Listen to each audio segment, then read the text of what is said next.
آپ صلی اللہ علیہ وآلہ وسلم نے اپنے دونوں ہاتھ اٹھائے اور رو پڑے۔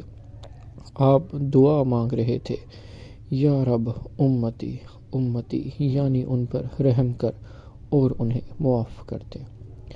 اس پر اللہ سبحانہ و تعالیٰ نے حضرت جبرائیل علیہ السلام سے فرمایا کہ محمد صلی اللہ علیہ وآلہ وسلم کے پاس جاؤ اور ان سے پوچھو کہ وہ کیوں روئے ہیں، حالانکہ اللہ سبحانہ و تعالیٰ کو ان کے رونے کا سبب خوب معلوم ہے۔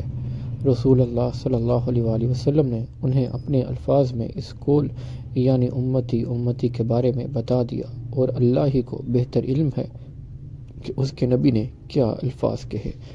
اس پر اللہ عز و جل نے جبرائیل علیہ السلام سے فرمایا کہ حضرت محمد مصطفیٰ صلی اللہ علیہ وآلہ وسلم کے پاس جاؤ اور ان سے کہو کہ ہم آپ کی امت کے معاملے میں آپ کو خوش کریں گے اور آپ کو رنجیدہ نہیں ہونے دیں گے۔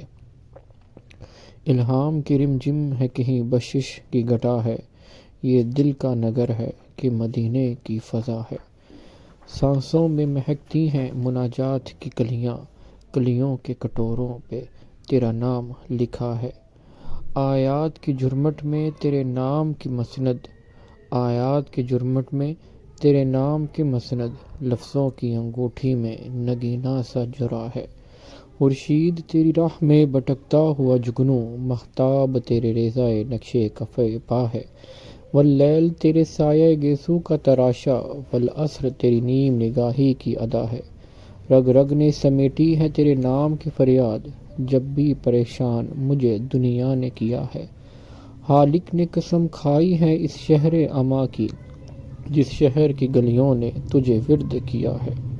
ایک بار تیرا نقشِ قدم چوم لیا تھا، اب تک یہ فلک شکر کے سجدے میں جھکا ہے۔ سورج کو ابھرنے نہیں دیتا تیرا حبشی، بے زر کو ابو ذر تیری بخشش نے کیا ہے۔ ثقلین کی قسمت تیری دہلیز کا صدقہ، عالم کا مقدر تیرے ہاتھوں پہ لکھا ہے۔ اترے گا کہاں تک کوئی آیات کی تہ میں، اترے گا کہاں تک کوئی آیات کی تہ میں، قرآن تیری خاطر ابھی مصروف ثنا ہے، قرآن تیری خاطر ابھی مصروف ثنا ہے۔ اب اور بیاں ہو کسی سے تیری مدحت، یہ کم تو نہیں کہ تو محبوب خدا ہے۔ اے گنبدِ خضرا کے مکی میری مدد کر، یا پھر یہ بتا کون میرا تیرے سوا ہے۔ بخشش تیری آنکھوں کی طرف دیکھ رہی ہے، حماد تیرے دربار میں چپ چاپ کھڑا ہے، حماد تیرے دربار میں چپ چاپ کھڑا ہے۔